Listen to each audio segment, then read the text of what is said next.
Hi friends, welcome to my KSY inform YouTube channel. ಯಾರಾದರೂ ನನ್ನ ಚಾನಲ್ನ ಸಬ್ಸ್ಕ್ರೈಬ್ ಮಾಡದೆ ನೋಡ್ತಾ ಇದ್ದರೆ ಪ್ಲೀಸ್ ಒಂದು ಸಬ್ಸ್ಕ್ರೈಬ್ ಮಾಡ್ಕೊಳ್ಳಿ. ಒಂದು ಸಲ ಈ ಚಿಕನ್ ಉಪ್ಪಿಕಾಯಿ ರೆಸಿಪಿ ನೀವು ಟ್ರೈ ಮಾಡಿದ್ದೆ ಆದರೆ ಪಕ್ಕ ಅದು ಖಾಲಿ ಆಗ್ತಿದ್ದಂಗೆ ಮತ್ತೆ ಮತ್ತೆ ಮಾಡಿಟ್ಕೊತೀರಾ, ಅಷ್ಟೊಂದು ಟೇಸ್ಟಿಯಾಗಿರುತ್ತೆ. ಇದನ್ನು ಮಾಡೋದಕ್ಕೆ ಬೋನ್ಲೆಸ್ ಚಿಕನ್ನ ತಗೊಂಡ್ರೆ ಒಳ್ಳೆಯದು. ಅದನ್ನು ಸ್ಲೈಸಾಗಿ ಚೆನ್ನಾಗೇನೆ ಕಟ್ ಮಾಡ್ಕೊಳ್ಳಿ ಸಣ್ಣ ಸಣ್ಣದಾಗಿ. ಅದಕ್ಕೆ ಅರಿಶಿನ ಉಪ್ಪು ಹಾಕಿ ಒಂದು ಸ್ವಲ್ಪ ಮಿಕ್ಸ್ ಮಾಡಿಬಿಟ್ಟು ಒಂದು 5 ನಿಮಿಷ ಎತ್ತಿಟ್ಕೊಂಬಿಡಿ. ಅಷ್ಟೊತ್ತಿಗೆ ನಾವು ಒಂದು ಪುಡಿ ಮಾಡಿಟ್ಕೊಳ್ಳೋಣ. ಇದಕ್ಕೆ ಹಾಕುವ ಮಸಾಲೆ ಬೇರೆ ಏನೂ ಹಾಕೋದಿಲ್ಲ, ಇಷ್ಟೇನೆ.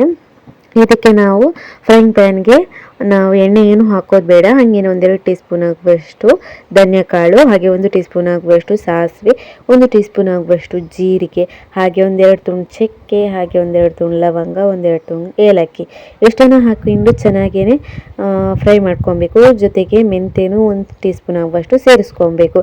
ಚೆನ್ನಾಗೇ ಡ್ರೈ ಫ್ರೈ ಮಾಡಿಕೊಂಡು ಇದನ್ನು ಪುಡಿ ಮಾಡಿ ಇಟ್ಕೊಬೇಕು. ಇಷ್ಟೇ ಇದಕ್ಕೆ ಮಸಾಲೆ, ಇನ್ಯಾವುದು ಹಾಕೋದು ಬೇಕಾಗಿಲ್ಲ. 1 ತಿಂಗಳೆಲ್ಲ 4 ತಿಂಗಳು ಇಟ್ಟರು ಇದು ಹಾಳಾಗೋದಿಲ್ಲ, ಅಷ್ಟೊಂದು ಫ್ರೆಶ್ ಆಗಿರುತ್ತೆ.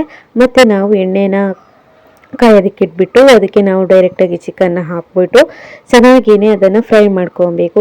ಚೆನ್ನಾಗಿ ಒಂದು ಸ್ವಲ್ಪ ಅರ್ಧವಾಗ ಬೇಯೋವರೆಗೂ ಚೆನ್ನಾಗೇ ಫ್ರೈ ಮಾಡಿ ಮತ್ತು ಅದನ್ನು ಒಂದು ಸ್ವಲ್ಪ ಬೇರೆ ಪಾತ್ರೆಗೆ ತಿಟ್ಕೊಂಬಿಡಿ. ಎಣ್ಣೆ ಜಾಸ್ತಿನೇ ಹಾಕಿರೋದ್ರಿಂದ ಅದರಲ್ಲಿ ಎಣ್ಣೆ ಉಳಿದಿರುತ್ತಲ್ವ, ಅದಕ್ಕೆ 1-2 ಟೀ ಸ್ಪೂನ್ ಆಗುವಷ್ಟು ಶುಂಠಿ ಬೆಳ್ಳುಳ್ಳಿ ಪೇಸ್ಟ್ನ ಹಾಕ್ಕೊಂಡು ಮತ್ತು ನಾವು ಫ್ರೈ ಮಾಡಿಟ್ಟಿರುವಂಥ ಚಿಕನ್ನ ಹಾಕ್ಕೊಂಡು ಚೆನ್ನಾಗೇ ಮತ್ತೆ ಬೇಯಿಸ್ಕೊಬೇಕು ಒಂದು 5 ನಿಮಿಷ. ಅದಾದಮೇಲೆ 1-2 ಟೀ ಸ್ಪೂನ್ ಆಗುವಷ್ಟು ಅಚ್ಕಾರದ ಹುಡಿ, ಜಾಸ್ತಿ ಚಿಕನ್ ತಗೊಂಡಿದ್ದೆ ಜಾಸ್ತಿ ಅಚ್ಕಾರದ ಹುಡಿನ ಸೇರಿಸ್ಕೊಳ್ಳಿ.